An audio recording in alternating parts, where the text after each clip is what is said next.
In this video, we're going to look at how certain aspects of cinematography also help to construct meaning in the representations provided by films. In other words, how the camera and the properties of the image are used. A couple of key aspects of cinematography are the angle and height from which events are filmed.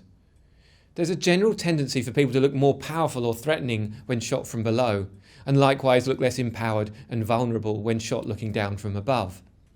This isn't always the case. In Jaws, the victims are shot from below to make them appear vulnerable, but it still holds true on numerous occasions.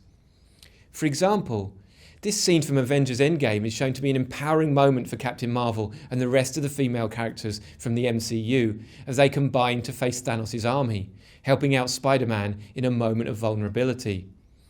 And these power relations between the characters are amplified through shooting Captain Marvel and the other female characters largely from below looking up at them, and shooting Spider-Man from above looking down.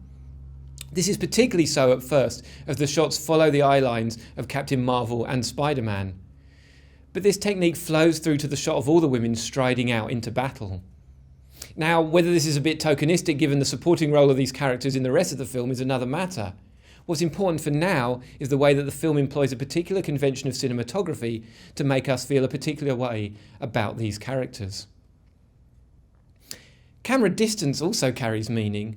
In other words, the implied distance between the camera and the characters and events on screen.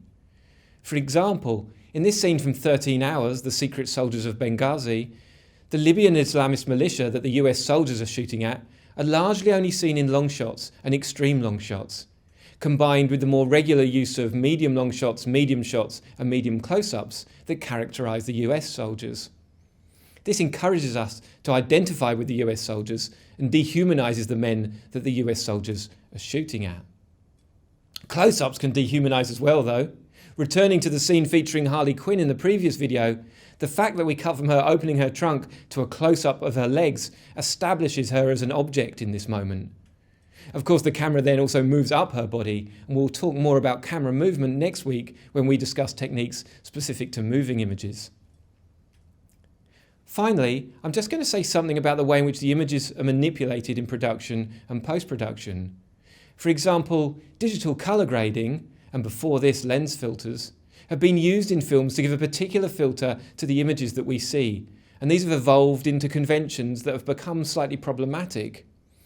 For example, this meme regarding Mexico in American movies highlights the fact that Mexico is often presented with a yellow filter, such as in the opening of the James Bond film Spectre, which employs a sepia filter for its opening scene in Mexico City. This convention also extends to the depiction of other continents and countries, such as Africa and India. Functioning like a stereotype, such a filter takes particular aspects historically associated with these places, such as hot, dusty environments, and then reduces all representations to this interpretation, contributing to the idea of these places as less developed or sophisticated. The use of such filters also acts to continually emphasize the difference of these places, rather than their similarity, contributing to a binarized understanding of the world.